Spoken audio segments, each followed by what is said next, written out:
Hello and welcome. You are watching Cricket Nasha Hai and I'm your host Ali Sawal.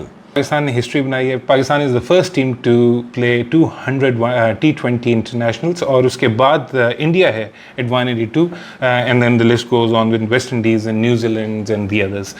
So 200th T20 international जो पाकिस्तान ने आज खेला है वो एक स्विंग की तरह था. कभी मोमेंटम इंग्लैंड की तरफ जाता था, फिर घूम के वापस पाकिस्तान की तरफ आता था, फिर घूम के वापस इंग्लैंड की तरफ जाता था, फिर पाकिस्तान की तरफ आता था. Until the very last over ये पता नहीं लग रहा था कि मैच कौन जीतेगा. कभी पाकिस्तान फेवरेट, कभी इंग्लैंड फेवरेट, फिर कभी इंग्लैंड फेवरेट, फिर कभी पाकिस्तान फेवरेट. एंड ऐसे मौक़ों पे जो परफॉर्मेंसेस होती हैं वो याद रहती हैं, वो बड़ा कॉन्फिडेंस देती हैं प्लेयर्स को. और हम उसके ऊपर बात करेंगे कि की प्लेयर्स कौन से थे. लेकिन सबसे पहले ज़रूरी है बात करना कि पाकिस्तान ने एक बड़ा छोटा सा टोटल 166 रन्स का टोटल बोर्ड पे लगाया पहले बैटिंग करते हुए. और हम देख रहे हैं कि पाकिस्तान जब भी पहले बैटिंग कर रहा है हमें बार बार यही प्रॉब्लम आ रही है कि हम एक अच्छा टोटल सेट नहीं कर पाते. हम ये असेस नहीं कर पाते कि भाई इस पिच पे, इस ट्रैक पे कितना स्कोर होगा जो कि हमें डिफेंड करना आसान है. हम देखें इंग्लैंड ने 223 भी किया है, 200 भी किया है, 200 के करीब भी पहुंचे. आप अब इंटरनेशनल क्रिकेट चेंज हो गई है. आपने पहले ही 5-6 ओवर्स में डिसाइड हो जाना है कि भाई ये पेस कैसी है इस विकेट की, बॉल फंस के तो नहीं आ रहा, रुक तो नहीं रहा, ग्रिप तो नहीं कर रहा, बल्ले पे ठीक आ रहा है, और उसके बाद आप अपना फॉरेन टारगेट असेस कर लेते हैं. लेकिन पाकिस्तान को जो प्रॉब्लम है, पाकिस्तान ये करने में नाकाम है, बार बार नाकाम हो रहा है. और हमारी मैनेजमेंट को इसका सख्त एनालिसिस करना पड़ेगा, क्योंकि जब हम चेस कर रहे होते हैं, हम 200 चेस करें, हमें पता होता है कि हमने किस तरह मैच को लेके चलना है, किस तरह इनिंग्स बिल्ड करनी है. हमारे ओपनर्स को आइडिया है, रिजवान को और बाबर को आइडिया है कि हमने 200, 160, 220 चेस किस तरह करना है. लेकिन अगर हमें नहीं आइडिया, और अपनी गलती मानने में कोई प्रॉब्लम नहीं है, हमें नहीं आइडिया कि हमने टोटल सेट क्या करना है कंडीशंस को देखते हुए. सो आज पाकिस्तान ने जब पहले बैटिंग की तो 166 रन्स बनाए. अब क्रिटिकल है इसमें यह कि ओपनिंग स्टैंड आपके यूजुअल सस्पेक्ट्स ने बड़ा अच्छा दिया. 97 रन्स पे पाकिस्तान की पहली विकेट गिरी बाबर आजम, और वो 12वां ओवर था. मैं फिर भी समझता हूँ कि ये थोड़ा लेट था, लेकिन अगर आप 12 ओवरों में 100 के करीब पहुँच चुके हैं और आपका एक ही खिलाड़ी आउट हुआ है, तो आपके पास 8 अच्छे ओवर्स हैं मेला लूटने के लिए. लेकिन उसके बाद क्या होता है?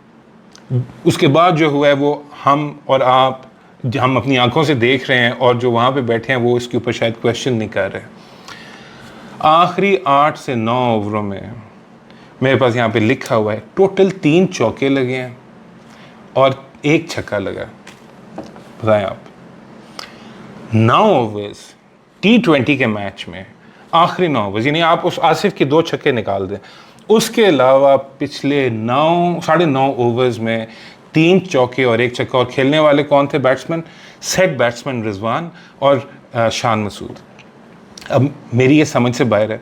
अगर आपको पता है तो प्लीज़ आप मुझे बताएं, मेरी नॉलेज में इजाफा करें कि इसके पीछे क्या मंतक थी. क्योंकि जब आपका बैट्समैन सेट हो जाता है तो फिर वो 120-130 रन्स की एवरेज से नहीं खेलता, स्ट्राइक रेट से नहीं खेलता. उसको सेट होने के बाद 160, 170, 180, 200 तक टच करना चाहिए. देखें, अगर एक बैट्समैन आया और आते साथ ही आउट हो गया, फाइन, समझ आ गई. लेकिन अगर एक बैट्समैन सेट हो गया और वो अपनी स्ट्राइक रेट 120-130 पर रख रहा है, तो ये T20 में इसकी गुंजाइश नहीं है.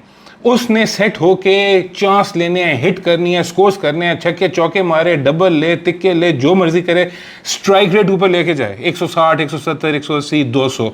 अब मैं आपको बताता हूँ, रिजवान का स्ट्राइक रेट 131 है और उन्होंने, रिजवान ने 67 बॉलें खेली हैं, यानी कि 11 ओवर वो खुद खेल गए हैं. 11 ओवर खेलने के बाद उन्होंने अपना, उनका स्कोर जो था वो 88 था. और जो उनके आखिरी 50 रन है, यानी कि 36, पहले 36 निकाल दें, ऊपर से जो 50 किए उन्होंने, यानी आखिरी 50 रन सेट होने के बाद वो उन्होंने 40 बॉलों में किए हैं, जो कि 110 का स्ट्राइक रेट है. यानी कि पहले वो तेज़ खेल रहे थे, बाद में बिल्कुल ही फंस गए. और वो नज़र आ गया कि आखिरी 9 ओवरों में आपने टोटल 3 चौके और 1 छक्का मारा, आसिफ के 2 छक्कों के अलावा. सो ये पाकिस्तान के लिए बहुत बड़ा सवालिया निशान है. पाकिस्तान की cricket team, Pakistan cricket team की management, the staff, the coaching staff, chief selectors, you name it, जो भी इन्वॉल्व है इस वक्त पाकिस्तान की क्रिकेट के साथ, उनको अब इस बात का नोटिस लेना है कि जब आप पहले बारी कर रहे होंगे तो फिर आपको अपना माइंडसेट चेंज करना है और उसके बाद आपने मैच जीतने की पोजीशन में आएंगे, वरना आप मैच ऐसे ही जीतेंगे जिस तरह आज पाकिस्तान जीता है।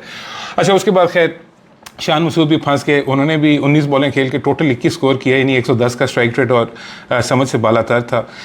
पीछे पड़ा कौन कौन है? खुशदिल शाह, आसिफ अली, मोहम्मद नवाज, इफ्तिखार अहमद। ये आपका पावर हाउस है, जिसे हम कहते हैं कि पावर हाउस है T20 का। आपका पावर हाउस इस्तेमाल ही नहीं हो रहा। आपने अगर 12वें ओवर में पहली विकेट गुजारी है तो आप अपनी विकेटों को क्यों बचा रहे हैं? आपको नहीं बचाना चाहिए, आपको चांस लेना चाहिए, क्योंकि आपने मरते गिरते लुढ़कते 150 160 तो फिर भी कर लेना है। चांस लेना है तो चांस लेना है 200 के लिए, 180 के लिए, 210 के लिए, तब जाके टीम्स जो हैं वो एक फॉर्मेडेबल टीम्स बनती हैं। अगेन बॉलिंग बहुत अच्छी की है, और बॉलिंग की बात करें तो ऑली स्टोन को आज डेब्यू हुआ, ही बोल्ड गुड। हम हालांकि पाकिस्तान सब कॉन्टिनेंट के जो प्लेयर्स हैं, टीम्स हैं, वो लेग स्पिनर्स को जनरली अच्छा खेलती हैं, लेकिन इस पूरी सीरीज़ में हम देख रहे हैं कि आदिल रशीद जो हैं उन्होंने हमारे बैट्समैनों को अच्छा भला फंसाया हुआ है। And Adil Rashid is one of the best bowlers now, और एक्सपीरियंस भी बहुत ज़्यादा हो गया, and he knows how to bowl on this tracks. So again hats off to him. अब हम जब बात करते हैं इंग्लैंड की बैटिंग स्टार्ट होती है। इंग्लैंड की बैटिंग स्टार्ट होती है और हमें पता है कि उनके ओपनिंग बैट्समैन बड़े ही एक्सप्लोजिव्स हैं, फायरवर्क्स के साथ आते हैं, दे टेक देयर चांसेस, और आज भी उन्होंने उसी तरह चांस लिया। बट पाकिस्तान की तरफ से कैप्टनसी आज बहुत अच्छी हुई है बाबर आजम की। उन्होंने पहले लेफ्ट आर्म स्पिनर नवाज़ को बॉल कराई, उन्होंने ब्रेक थ्रू लेके दी, उसके बाद उन्होंने हसनैन के साथ अटैक किया, उन्होंने ब्रेक थ्रू लेके दी, फिर उन्होंने दूसरी ब्रेक थ्रू लेके दी। There was some good fielding. Nawaz ने एक बहुत ईजी सा चांस कैच ड्रॉप किया था ब्रुक्स का, और उस वक्त ये समझ रहे थे कि अब ये मैच गया, और उसके बाद उन्होंने फिर स्कोर भी किया, बट वो डैमेज कंट्रोल हो गया। बट ओवरऑल पाकिस्तान की फील्डिंग अच्छी थी, कमिटमेंट नज़र आ रही थी, जान मार रहे थे लड़के। बट हम यहाँ पे बात करना चाहेंगे हसनैन की, कि हसनैन क्या पहला ओवर जो था उन्होंने, मैं आपको भी ये ग्राफ भी आपको दिखाता हूँ। अब इस ग्राफ को आप देख रहे हैं आपके स्क्रीन पे, इन्होंने सारी बॉल अपने पहले ओवर की वो गुड लेंथ और शॉर्ट ऑफ गुड लेंथ रखी हैं। दिस वॉज क्रिटिकल, और उसमें देखें आप कि जब उन्होंने गुड लेंथ पे रखी और शॉर्ट ऑफ गुड लेंथ रखी तो उनको 2 विकेटें भी वहाँ पे मिली। कोई फुल टॉस नहीं, कोई यॉर्कर नहीं, कोई फुल लेंथ पे नहीं, आप स्क्रीन पे देख रहे हैं, ना लेफ्ट हैंडर्स को ना राइट हैंडर्स को। जब उनका दूसरा ओवर आया तो उस वक्त उन्होंने एक यॉर्कर ट्राई किया, और वो भी जब बैट्समैन लेफ्ट हैंडर बैट्समैन था उतर रहा था क्रीज से, तो उन्होंने फॉलो किया, it was a very good ball.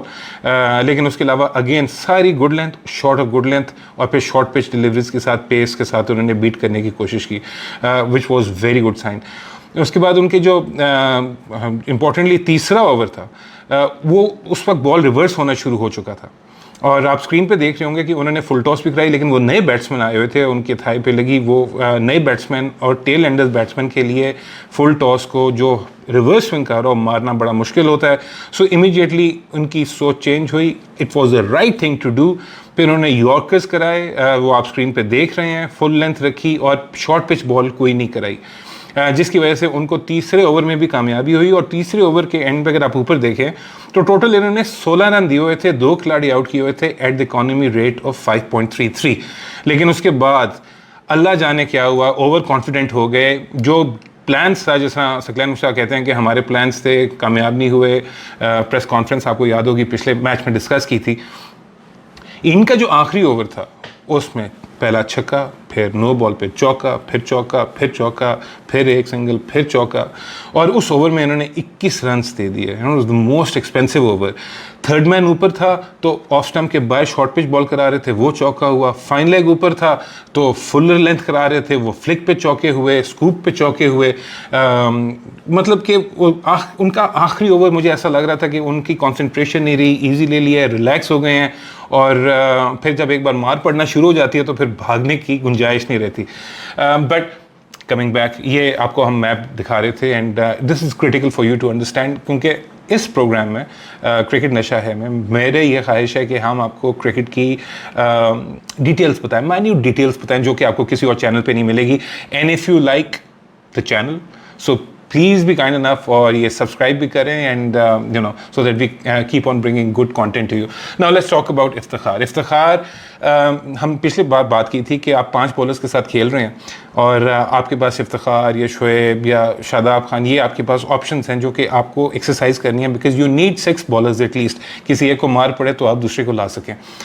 अब ये ग्राफ आप देखेंगे इफ्तिखार का, इन इफ्तिखार ने आज, हालांकि मुझे लग रहा था कि शायद 1-2 ओवर कराएं, लेकिन उन्होंने चारों के चारों ओवर कर दिए. और स्क्रीन के ऊपर जो आप देख रहे हैं 3.6 ओवर्स 23 रन, कोई विकेट नहीं आउट की, लेकिन इकोनॉमी रेट बहुत अच्छा था 5.75. और आप इसमें यहाँ पे देखें कि कंट्रोल इतना था कि कोई फुल टॉस नहीं जो कि आपको उस्मान कादिर के ग्राफ्स में नज़र आता है, कोई यॉर्कर नहीं जो आपको उस्मान कादिर के ग्राफ्स में पिछले तीनों मैचों में नज़र आ रहा था. हमने दिखाया नहीं, लेकिन इंशाल्लाह आगे से आपको दिखाएंगे. And these full length deliveries जो कि एक स्पिनर के लिए ज़रा मुश्किल होती हैं, लेकिन ये इन्होंने इतनी तेज़ गेंदें कराई थी कि ऐसा लग रहा था कि कोई मीडियम पेसर बॉल कर रहा है. एंड उन्होंने रूम नहीं दिया बैट्समैन को मारने के लिए. लेफ्ट हैंडर बैट्समैन जो आपके राइट स्क्रीन के राइट साइड पे ग्राफ है, आप उसमें देखें एक बॉल भी लेग साइड पे नहीं कराई.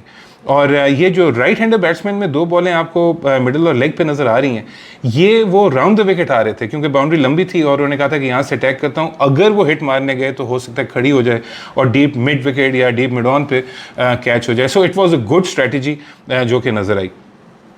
Now, let's talk about Nawaz. Pakistan का स्टॉक बॉलर है Nawaz. I think Nawaz is one of those guys who's reliable. आप उनसे उम्मीद करते हैं कि वो अच्छी लाइन और लेंथ पे बॉल करेंगे. उनके पास इतनी ब्रेक नहीं है. But what he is good at is he's a good fielder. Go आज उन्होंने कैच ड्रॉप किया. But as a bowler, what he is good at is कि उनकी लेंथ में वेरिएशन बहुत अच्छी है, फ्लाइट में वेरिएशन बहुत अच्छी है. ही डिसीव्स द बैट्समैन. और T20 में ये क्वालिटीज़ होना आप एक अच्छे लेफ्ट हैंड स्पिनर के लिए ज़रूरी है. अगर इनके पास ब्रेक होता, यानी कि बॉल इनका ब्रेक कर रहा होता, टर्न कर रहा होता, तो एडेड एडवांटेज था.